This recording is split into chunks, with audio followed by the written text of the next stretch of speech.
નમસ્તે વિદ્યાર્થી મિત્રો, ગુડ મોર્નિંગ. ધોરણ 6 વિષય ગણિત. એની અંદર આપણે અત્યાર સુધી ચેપ્ટર 2 જોતા હતા. ચેપ્ટર 2 આપણું હવે પૂર્ણ થઈ ગયું. હવે જોવાનું છે આપણે ચેપ્ટર 4 ભૂમિતિના પાયાના ખ્યાલ.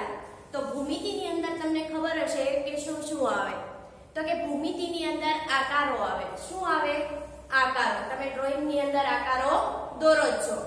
તો અહીંયા આપણે વિષય એટલે કે જે સબ્જેક્ટ છે, આપણો ટોપિક છે, એના વિશે આપણે ખ્યાલ મેળવવાનો છે કે ભૂમિતિના પાયાના આકારો. એટલે કે તમારે અહીંયાથી શું કરવાનું છે, એના આકારો વિશે જાણવાનું છે, માહિતી વિશે. તો એની અંદર આપણે જોઈએ તો કે બિંદુ, રેખા, રેખાખંડ, ખૂણા, આવી બધી વસ્તુઓનું આપણે શું કરવાનો છે, અભ્યાસ કરવાનો છે. ત્યાર પછી તમે જુઓ તો ત્રિકોણ છે. તો ત્રિકોણની અંદર શું આવે તો કે બાજુ આવે, શિરોબિંદુઓ આવે. તો આના વિશે આપણે માહિતી મેળવવાની છે. પડી સમજ? ત્યાર પછી આપણને ચતુષ્કોણ આપેલો છે. તો ચતુષ્કોણની અંદર શું આવે તો કે બાજુઓ આવે, શિરોબિંદુઓ આવે, ખૂણાઓ આવે, વિકર્ણ આવે. એના વિશે આપણે શું કરવાની છે, માહિતી મેળવવાની છે. વર્તુળ છે તો વર્તુળમાં કેન્દ્ર, ત્રિજ્યા, વ્યાસ, એના વિશે આપણે જીવા છે, વૃત્તાંશ, વૃત્તખંડ, આ બધી માહિતી મેળવવાની છે. કયા? તો કે આ ચેપ્ટરની અંદર. ત્યાર પછી ભૂમિતિની પ્રારંભિક ઓળખ ઓળખવી હોય તો ક્યાંથી ઓળખવાની? તો કે એના સંદર્ભો વિશે આપણે થોડો ઉપયોગ જે છે એનો ઉપયોગ ક્યાં થાય તે સંદર્ભો વિશે આપણે જાણવું જોઈએ. ત્યાર પછી દરરોજ રોજ જીવનમાં આપણને ઈ જોવા મળે જ છે. ત્યાર પછી આપણને ખુલ્લી અને બંધ આકૃતિઓ વિશે જાણવાનું છે. અને ખૂણામાં તો કે ખૂણાની અંદર શિરોબિંદુઓ, ભુજ અને બહારના ભાગમાં આવેલા બિંદુઓ વિશે આપણે માહિતી મેળવવાની છે. આ ચેપ્ટરની અંદર આટલી વસ્તુ જોવાની છે. તો ચાલો થોડીક આપણે થિયરી જોઈ લઈએ કે શું આવે છે. તો અહીંયા જોઈએ તો કે બિંદુ, રેખા તથા સમતલ એ ભૂમિતિના પાયાના અંગ છે. ભૂમિતિના પાયાના અંગ હોય તો કોણ કોણ છે? 3 છે. ભૂમિ, રેખા અને બિંદુ, રેખા અને સમતલ. ત્યાર પછી બિંદુ છે તો કે બિંદુને લંબાઈ, પહોળાઈ કે જાડાઈ હોતી નથી. બિંદુ છે, બિંદુ તમને ખબર જ છે કે આ એક ટપકું કરો એને શું કહેવાય? બિંદુ કહેવાય. તો બિંદુને જાડાઈ પણ નથી, પહોળાઈ પણ નથી અને લંબાઈ પણ હોતી નથી. બિંદુ છે એ માત્ર એક જ સ્થાન દર્શાવે છે. અહીંયા તમે કોઈ પણ એક સ્થાને દર્શાવો અને ટપકું દોરી દો એને શું કહેવાય? બિંદુ. તો એટલા સ્થાનમાં એને શું કર્યું? સ્થાન પોતાનું દર્શાવ્યું છે. ત્યાર પછી એવું કીધું કે એક સીધી લીટીમાં આવેલા અસંખ્ય બિંદુઓ રેખા રચે છે. એક સીધી લીટીમાં આવેલા અસંખ્ય બિંદુઓ. કે એક સીધી લીટીમાં આવેલા, હું અહીંયા દોરી શકું કે એક સીધી લીટીમાં આવેલા બિંદુઓ છે એ રેખા બતાવે છે કે નહીં? તો અહીંયા જો એક જ સીધીમાં હું બિંદુ દોરું છું. એવા 4-5 બિંદુઓ હું દોરી દઉં અને બધા જ બિંદુઓને હું જોડું તો એક પ્રકારની શું બતાવી? એને રેખા એટલે કે લીટી બતાવી. તો એને શું કહેવાય? કે રેખા રચે છે. અને રેખા છે એ બંને બાજુ અનંત સુધી પ્રસરેલ છે. રેખા છે એને તમે જમણી બાજુ પણ લંબાવી શકો અને ડાબી બાજુ પણ લંબાવી શકો. એટલા માટે એને શું કીધું કે અનંત સુધી પ્રસરેલ છે. રેખાની લંબાઈ માપી ન શકાય. કેમ ન માપી શકાય? તો એને એવું કીધું કે રેખા અનંત સુધી પ્રસરેલ છે એટલા માટે રેખાને માપી શકાતી નથી. અને રેખા દર્શાવવા માટે જે તમે રેખા દોરો છો એને બંને બાજુ શું બતાવવાના? તીર બતાવવાના. જમણી બાજુ પણ તીર બતાવવાના અને ડાબી બાજુ પણ તીર બતાવવાના છે. એને શું કહેવાય? રેખા કહેવાય. પડી સમજ? તો અહીંયા રેખા AB રેખા છે. જ્યારે પણ તમને એવું પૂછે કે રેખા AB, રેખા CD, તો ઉપર તમારે શું કરવાનું? રેખા દોરવાની અને નીચે તમારે એનું નામ લખવાનું. ત્યાર પછી એવું કીધું કે રેખાનો ભાગ એ રેખાખંડ છે. તમે જે પણ આ લીટી દોરેલી હતી એને શું કહેવાય? રેખાખંડ કહેવાય. રેખાખંડના 2 અંત્ય બિંદુઓ હોય છે. એને તીર બતાવવામાં આવતા નથી. એને શું કરવામાં આવે? અંત્ય બિંદુ એટલે કે 2 ટપકા બતાવી દેવામાં આવે. એને શું કહેવાય? અંત્ય બિંદુઓ કહે છે. અને રેખાખંડને ચોક્કસ લંબાઈ હોય છે કેમ કે બે અંત્ય બિંદુઓ હોય રેખાખંડ છે એને તમે અનંત સુધી પ્રસરેલી નથી એટલા માટે એનું ચોક્કસ માપ છે અને રેખાખંડ AB છે તો આ રીતે રેખાખંડ દોરવાનો અને જે નામ હોય એ આપણે બતાવવાનું ત્યાર પછી હું કીધું કે કિરણ એ રેખાખંડનો એવો ભાગ છે કે જેને એક ઉદ્ભવ બિંદુ છે અને બીજી તરફ અનંત સુધી જાય છે કઈ રીતે તો કે કિરણ છે એ રેખાનો એવો ભાગ છે અહીંયા હું દોરી દઉં છું કે જે ટપકાતા આપણે એને બતાવતા રેખા મળતી હતી કિરણ છે એ કિરણનો એવો ભાગ કે એક ઉદ્ભવ બિંદુ એટલે આપણે જે અહીંથી દોરવાની શરૂઆત કરી ત્યાં એક અંત્ય બિંદુ હોય અંત્ય બિંદુ એને ન કહેવાય અંત્ય બિંદુ કોને કહેવાય તો કે રેખાખંડમાં આવે આયા કિરણમાં આને શું કહેવાય ઉદ્ભવ બિંદુ હોય છે અને બીજી તરફ તમે જાઓ ત્યારે એક શું હોય છે કિરણ જેવું બતાવેલું એટલે કે તીર જેવું બતાવેલું હોય છે એને શું કહેવાય આ જે આકૃતિ મળી તેને શું કહેવાય કિરણ કહે છે કે જે તમે આને આગળ લંબાવતા જાઓ એટલે એ અનંત સુધી પ્રસરે છે પણ એક જ બાજુ કિરણ એ બી કિરણ છે તો કે અહીંયા એક ઉદ્ભવ બિંદુ છે આગળ તમે લંબાવો કિરણ દોરો અને એનું નામ આપી દો A B પડી સમજ ત્યાર પછી એવું જ કીધું કે એક જ સમતલમાં આવેલી બે રેખાઓ પરસ્પર ન છેદે તો તે બે રેખાઓ સમાંતર હોય કઈ રીતે જોઈએ આપણે કે એક જ સમતલમાં સમતલ કોને કહેવાય તો અહીંયા તમારી પાસે જે બોર્ડ છે ઈ શું છે સમતલ જ છે તો કે એક જ સમતલમાં આવેલી બે રેખાઓ પરસ્પર ન છેદે તો તે બે રેખાઓ કેવી હોય સમાંતર હોય ચાલો જોઈએ આ એક જ સમતલ છે એની અંદર આપણે બે રેખા દોરીએ આ રેખા A એનું નામ આપી દો AB બીજી રેખા દોરું CD પડી ગઈ ખબર એક જ સમતલમાં દોરી પણ જો એકબીજાને છેદતી નથી એકબીજા ઉપર વહી જાય છે નહીં છેદે એને શું કહેવાય તો કે આ રીતે રેખા AB છે એમાંથી પસાર થતી હું એક રેખા દોરું CD તો જો છેદી કે નહીં અહીંયા કયા ભાગમાં છેદી તો કે આ ભાગમાં એના છેદી એક બીજી રેખા એને હું નામ આપી દઉં O તો અહીંયા ધ્યાન કે એક જ સમતલમાં આવેલી બે રેખાઓ પરસ્પર ના છેદે તો તે બે રેખાઓ કેવી હોય સમાંતર આ બંને રેખા એકબીજાને છેદતી નથી તો આ રેખા કેવી છે સમાંતર રેખા છે પડી સમજ ત્યાર પછી એવું કીધું કે જો બે રેખાઓ પરસ્પર છેદે તો તે માત્ર એક જ બિંદુમાં છેદે છે અહીંયા જુઓ આ બંને રેખાઓ એકબીજાને છેદી તો અહીંયા એક જ જગ્યાએ છેદી અને એક જ બિંદુ આપણને મળ્યું કયું O તો આને કેવી કહેવાય છેદિકા કહેવાય છે પડી ગઈ સમજ તો અહીંયા આપણી જે પણ થિયરી છે તે તમારે ગણિતની બુકમાં લખવાની છે ન લખાઈ રહી હોય તો સ્ક્રીનશોટ પાડી લેજો પછી લખજો ત્યાર પછી આપણે જોઈએ સ્વાધ્યાય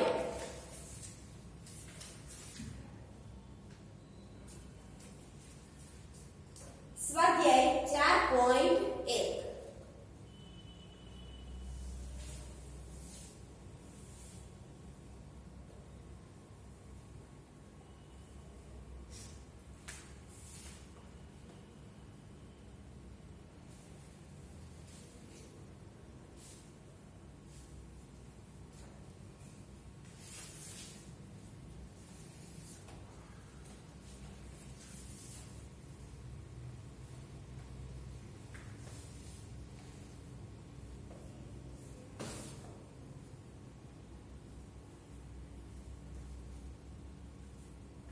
ચાલો હેડિંગ આપજો સ્વાધ્યાય 4.1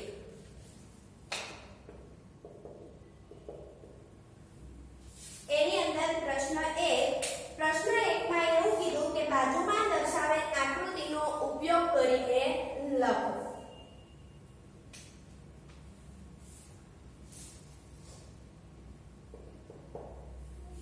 બાજુમાં દર્શાવેલ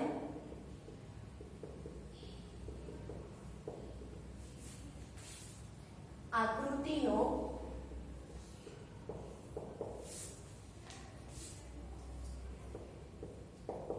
ઉપયોગ કરીને લખો. ચાલો અહીંયા કંઈક આવી આપણને આકૃતિ બતાવેલી છે.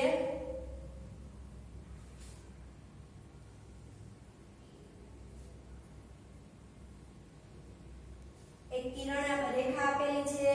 રેખા ઉપર બિંદુ બતાવેલા છે ડી, ઈ, ઓ અને બી. પાછું ઓ માંથી એક નીકળતું કિરણ છે ઓ સી, અને સી ઓ માંથી બીજું પણ એક કિરણ નીકળે છે જેનું નામ આપણને આપ્યું નથી. ચાલો પહેલો પ્રશ્ન એવો છે કે રેખા સોરી 5 બિંદુઓ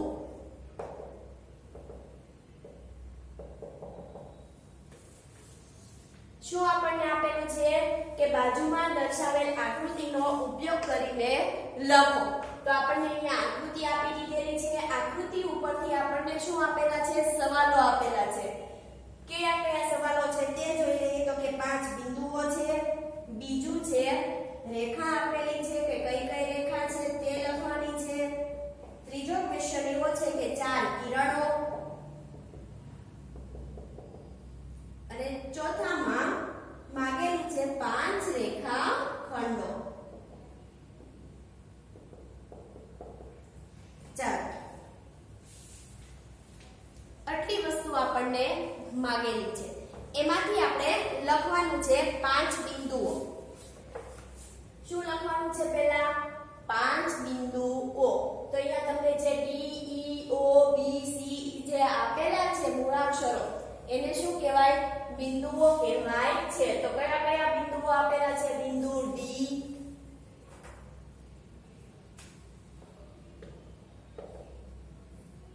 પછી ઈ, ઓ, બી અને સી. આડા અવળી તમારે થઈ જાય તો ચાલે. કયા કયા બિંદુઓ 5 છે? તો કે ડી, ઈ, ઓ, બી, સી. પડી ગઈ સમજ? ત્યાર પછી એવું કીધું કે રેખા. તો રેખાના નામ આપો. તો કે જો અહીંયા તમને એક તીર તેર જેવું દેખાય છે ને આડી રેખા, ઈ આડી રેખા ઉપર જે પણ બિંદુઓ આવેલા છે તે રેખા જ વડે દર્શાવી શકાય. એનો મતલબ એવો કે જે બિંદુઓ છે એ એક જ રેખા ઉપર છે. કેટલી રેખાના નામ લખવાના છે એવું કીધું નથી. તો આપણને જેટલી પણ રેખા મળે છે તે આપણે રેખાના નામ લખી શકીએ. ચાલો રેખા કઈ? તો પહેલા રેખા લઈએ ડી થી શરૂઆત કરીએ. રેખા ડીડી. ત્યાર પછી એની આગળ આવો તો ઓ છે તો રેખા ડીઓ. રેખા ઉપર તીર બતાવવાની છે. ત્યાર પછી ઓ ની આગળ ઈ તો રેખા ડીઈ. ચાલો ડી બિંદુ લેવાઈ ગયું. તો હવે આપણે ઈ બિંદુઓનો પણ વારો લઈએ. તો રેખા કઈ મળે આપણને? ઈ ઓ. ત્યાર પછી કઈ રેખા મળશે? ઓ ની આગળ ઉપર જાવ તો બી છે રેખા ઈ બી. ત્યાર પછી આ બાજુ ડી રહી ગયો તો રેખા ડીઈ આવી ગયું છે. રેખા ડીઈ, ઈ ડી. આગળ પાછળ થઈ જાય તો પણ ચાલે, પણ લખવાનું એક જ વાર. ત્યાર પછી કોણ છે? તો કે ઓ. તો રેખા ઓ બી, ઓ ઈ આવી ગયું છે. ઓ ઈ પછી ઓ ડી નથી આવ્યું કે આવ્યું છે? ઓ ડી આવી ગયું છે એટલે લખવાનું નહીં. પડી ગઈ સમજ? તો અહીંયા આપણને જે રેખાના નામ મળ્યા તે લખ્યા. ત્યાર પછીનો ત્રીજો ક્વેશ્ચન છે 4 કિરણો. કોના કોના કિરણોના નામ લખવાના છે? તો કે અહીંયા તમને જે બિંદુઓ બતાવ્યું છે, અહીંયા ટપકા કરેલા બતાવ્યા છે તે બિંદુએ તેનું શું હોય? ઉદ્ભવ સ્થાન હોય છે. એટલે તમે ઉદ્ભવ સ્થાનથી તેને કિરણ વડે દર્શાવી શકો છો. ચાલો પહેલું કિરણ તો આપણને અહીંયા મળી ગયું. કિરણ ઓસી. કિરણ ઓસી. ત્યાર પછી આ બાજુ લો તો આ બાજુ આવો તો ડી અને ઈ બદલે છે એટલે બે નામ મળ્યા. કિરણ ઓ ઈ અને કિરણ ઓડી. કિરણ ઓ ઈ અને કિરણ ઓ બી. ત્યાર પછી આ બાજુ જાઓ જમણી બાજુ એટલે કે ઉપરની બાજુ તો કયું કિરણ મળે છે? ઓ પી. ઓ બી. પડી ગઈ સમજ? ત્યાર પછી જો તમે આને પણ ઉદ્ભવ ઈ ને ઉદ્ભવ સ્થાન બનાવો તો ઈ કયું કિરણ મળે? EB. આને ઉદ્ભવ સ્થાન બનાવો ઉપર જાઓ તો કયું કિરણ મળે? EO અને EB. પડી ગઈ સમજ? પણ આપણને અહીંયા 4 જ માંગ્યા છે એટલે આપણે 4 લખ્યા. ત્યાર પછી કીધું કે 5 રેખા ખંડો. તો અહીંયા જે પણ બિંદુ બતાવેલા છે તે તેના શું કહેવાય? અંત્ય બિંદુઓ કહે છે. કેટલા રેખાખંડો માંગેલા છે? 5. તો 5 રેખાખંડો આપણે દર્શાવી દઈએ. કયા કયા? તો કે રેખાખંડ DE, રેખાખંડ DO, વારાફરતી લાઈનમાં લેતા જવાના. E પછી O, O પછી કયું આવ્યું? B. તો રેખાખંડ DB. પડી ગઈ સમજ? પછી E ને લો તો રેખાખંડ ED. તો ED તો આવી ગયું એટલે લખવાનું નહીં, EO. ત્યાર પછી રેખાખંડ EB. પડી ગઈ સમજ? આપણને 5 માંગ્યા હતા એટલે 5 આપણે લખ્યા. ત્યાર પછી તમે બીજા ઘણા પણ રેખાખંડ OC પણ તમે લખી શકો, OB પણ લખી શકો, OD, EB રેખાખંડો આપણે લખી શકીએ. પડી ગઈ સમજ? આ હતો તમારો પ્રશ્ન 1. હવે જોઈએ આપણે પ્રશ્ન 2. તો પ્રશ્ન 2 ની અંદર શું માંગે છે તે જોઈએ.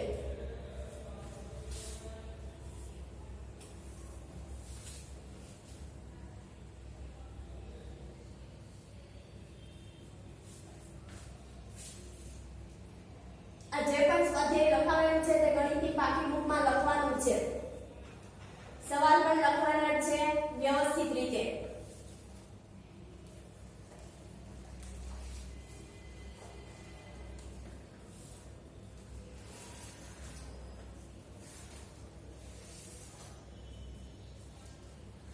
ચલો પ્રશ્ન 2. પ્રશ્ન 2 ની અંદર શું કહે છે? તો કે આપેલા 4 મૂળાક્ષરોમાંથી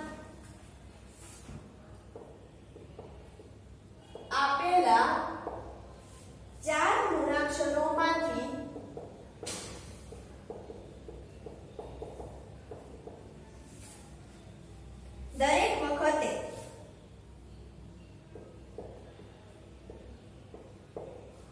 માત્ર 2 મૂળાક્ષરોનો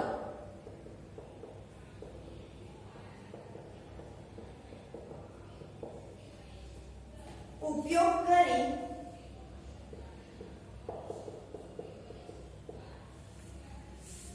આપેલા રેખાના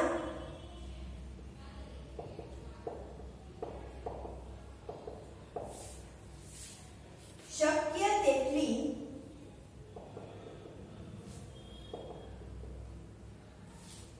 બાર રીતે, કેટલી રીતે? 12 રીતે શક્ય તેટલી રીતે નામ આપો.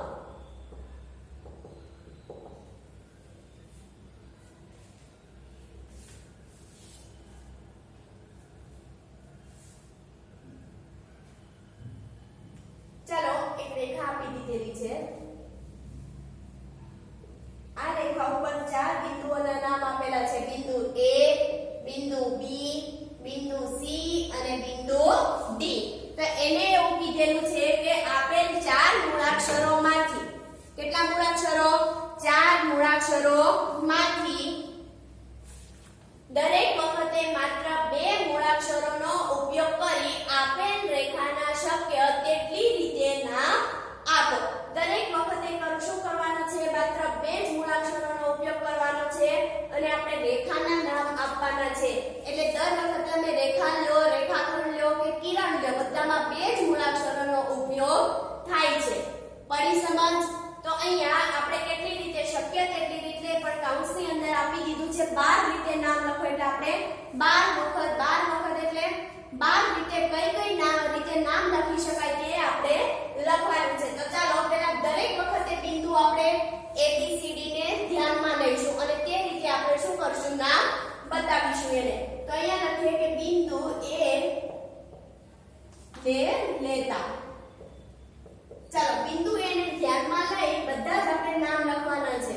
બિંદુ A ને ધ્યાનમાં લો તો તમે રેખા AB, રેખા AC, રેખા AB દરેક વખતે બિંદુ શું કરવાનું? A ને ધ્યાનમાં લેવાનું. એટલે આ રીતે બને.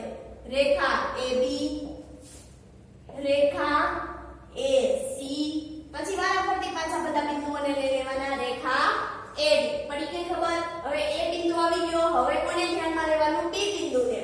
તો કે બિંદુ B ને લેતા. ચાલો બિંદુ B ને ધ્યાનમાં લો તો પછી પાછા ત્રણ વધ્યા કે ને બિંદુ કેને વારાફરતી લઈ લેવાના? કોણ? તો કે બિંદુ રેખા BA. પછી કોણ આવશે? રેખા BC. પછી કોણ આવશે? D વધ્યો તો રેખા BD. પડી ગઈ સમજ? ત્યાર પછી હવે કયા બિંદુને લેવાનું? C ને. તો કે બિંદુ C ને લેતા. ચાલો બિંદુ C ને લ્યો તો બાકીના આપણા જે આ છે ત્રણ વધેલા એટલે વારાફરતી લેવાના. બિંદુ રેખા CA, પછી રેખા CB અને રેખા CD. ત્યાર પછી હવે કોને ધ્યાનમાં લેવાનું? A B C આવી ગયા. હવે બધું D. તો કે બિંદુ D ને લેતા. ચાલો આપણી પાસે કોણ કોણ વધ્યું? A B C વધ્યા તો વારાફરતી લઈ લઈએ D સાથે. રેખા DA, રેખા DB અને રેખા DC. પડી ગઈ સમજ? અહીંયા આપણને 12 રીતે નામ લખવાના કીધા હતા એટલે આપણે 12 રીતે શું કર્યા? નામ એના બતાવ્યા. કયા સ્વરૂપે? તો કે રેખાના સ્વરૂપે. આવડશે? પ્રશ્ન 2 લખી લેવો. પાછળ રહી જતા હોય તો સ્ક્રીનશોટ પાડી લેવો.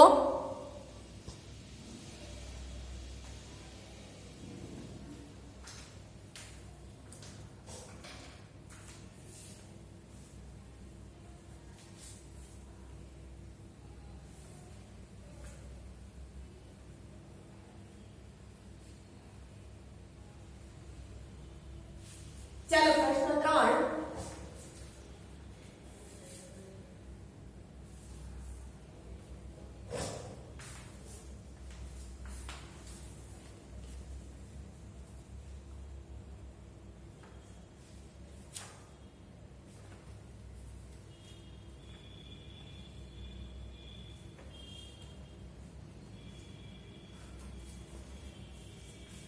પ્રશ્ન 3 એવું કહે છે કે આકૃતિનો ઉપયોગ કરીને લખો.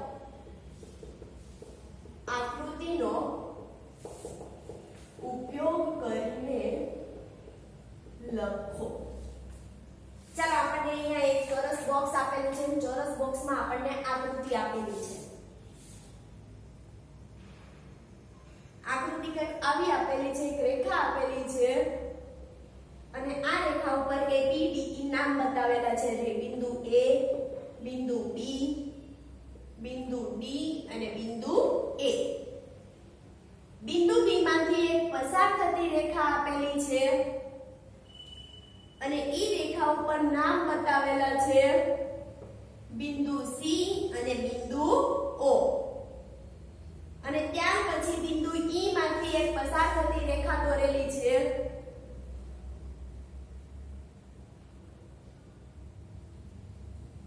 તેમાં નામ બતાવેલું છે ઉપરની સાઈડ બિંદુ F. પડી ગઈ સમજ? આવી આપણને આકૃતિ આપેલી છે. ચાલો એની અંદર આપણને ક્વેશ્ચન પૂછેલા છે કે પહેલો ક્વેશ્ચન એવો છે કે ઈ બિંદુને સમાવતી દેખાવો. કેવો છે? ઈ બિંદુને સમાવતી રેખાઓ. આપણે શું કરવાનું છે? ઈ બિંદુને સમાવતી રેખાઓ કઈ કઈ છે તેનો જવાબ આપણે લખવાનો છે. ચાલો ઈ બિંદુને સમાવતી રેખાનો મતલબ શું થાય કે ઈ બિંદુઓમાંથી કઈ કઈ રેખાઓ પસાર થાય છે તે આપણે લખવાની છે. તો અહીંયા આપણે જોઈ શકીએ છીએ કે ઈ બિંદુઓમાંથી જો એક રેખા છે એની ઉપર ઈ બિંદુ આપેલું છે. ઈ બિંદુઓ ઉપર ઈ રેખા ઉપર A, B અને D બિંદુઓ પણ બતાવેલા છે કે નહીં? તો એ બધા જ બિંદુઓ ઈ બિંદુઓમાંથી શું થાય છે? પસાર થાય છે. કે ઈ બિંદુ વાળી જે રેખા છે તે રેખા ઉપર શું થાય છે? પસાર થાય છે. તો કોના કોના આપણે E, B, D અને આ બાજુ ઈ બિંદુમાંથી એક રેખા આ ઉપર પણ જાય છે F વાળી એટલે રેખા EF પણ આવી શકે.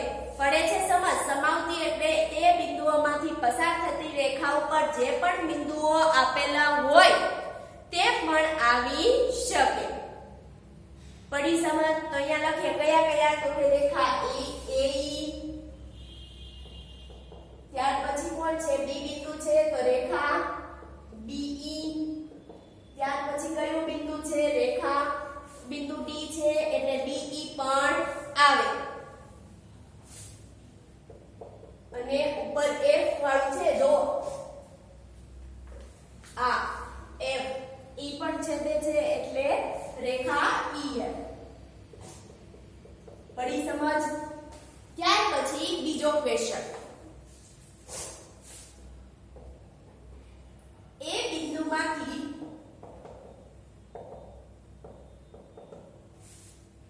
પસાર થતી રેખાઓ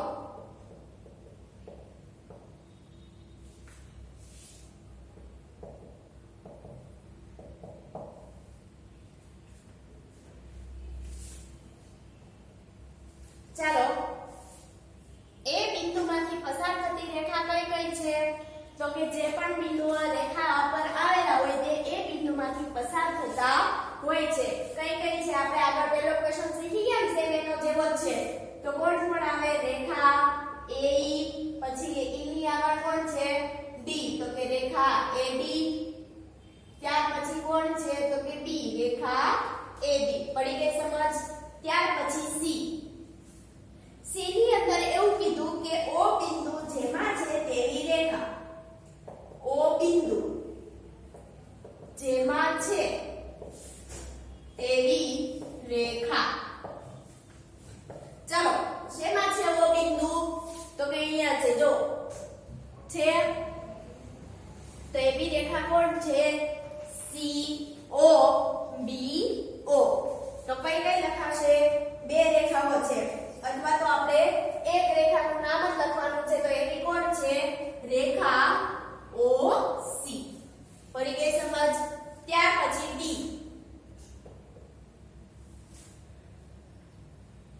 એક બીજીને છેદતી હોય તેવી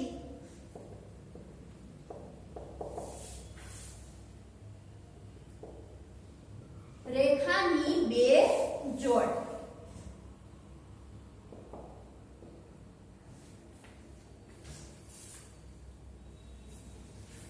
ચાલો એકબીજાને છેદતી હોય તેવી. તો અહીંયા બે રેખાઓ એકબીજાને છેદે છે કોણ તો કે એક તો રેખા AE. આખું નામ લખવાનું. હવે જ્યારે પણ માંગે ત્યારે પહેલો અને છેલ્લો જે અક્ષર હોય તે કોણ છે AE. અને આ બાજુ કોણ છેદે છે અહીંયા તો કે CO. ક્યાં છેદે છે કયા બિંદુમાં તો કે બિંદુ O માં. તો લખવાનું અહીંયા કઈ પેલી રેખા એ તો કે રેખા AE અને રેખા કઈ છે તો કે CO. કયા બિંદુમાં છેદે છે રેખા AE અને રેખા CO એ B બિંદુમાં છેદે છે. ચાલો પછી બીજી રેખા કોણ છે તો કે અહીંયા AE તો છે એને કોણ છેદે છે EF. કયા બિંદુમાં તો કે E માં. તો કે રેખા AE અને રેખા EF એ F બિંદુમાં છેદે છે. પડી ગઈ સમજ. તો આ પ્રશ્ન 3 છે એને મારે ગણિતની બુકમાં લખવાનો છે. હવે આના પછીનો પ્રશ્ન 4 તે આપણે આવતા લેક્ચરમાં જોશું. ત્યાર પણ અહીંયા સુધી આપણે જે પણ થિયરી ચલાવી તે અને 1 2 3 પ્રશ્નો છે તે તમારે ગણિતની બુકમાં લખવાના છે.